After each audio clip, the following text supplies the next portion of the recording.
17 वर्ष एवढा मोठा कालावधी या बेकसूर लोकांना ज्या काही यातना भोगाव्या लागल्या आणि त्यानंतर हा निकाल आज लागला आहे। ठीक आहे, 17 वर्षानंतर का होईना, पण सच्चाईचा विजय झालेला आहे आणि या लोकांना कोर्टाने निर्दोष ठरवलं आहे।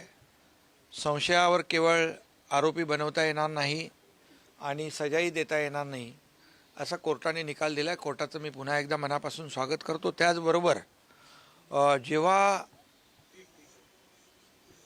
हे हल्ले होत होते त्यावेळेस UPAचं सरकार होतं आणि जेव्हा बॉम्बस्फोट होत होते मुंबई आणि महाराष्ट्रामध्ये देशभरामध्ये, त्यावेळेस सरकारमधलेच मंत्री, शासनकर्ते, राज्यकर्ते म्हणत होते की दहशतवादाचा, आतंकवादाला कुठलाही रंग नसतो, कुठलाही धर्म नसतो, परंतु मालेगाव बॉम्बस्फोटमध्ये हा भगवा दहशतवाद आहे, हा भगवा आतंकवाद आहे असं त्याला नाव दिलं आणि खऱ्या अर्थाने लोकांची दिशाभूल करून लोकांचं लक्ष विचलित करण्याचं काम त्यावेळेस केलं।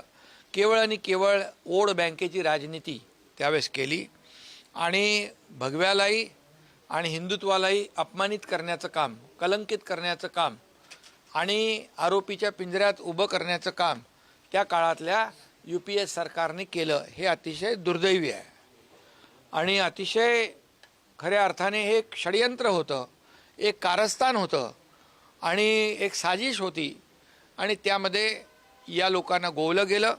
परंतु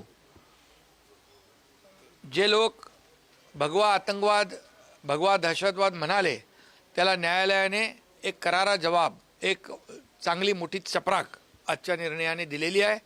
दूध का दूध, पानी का पानी झालेलं आहे।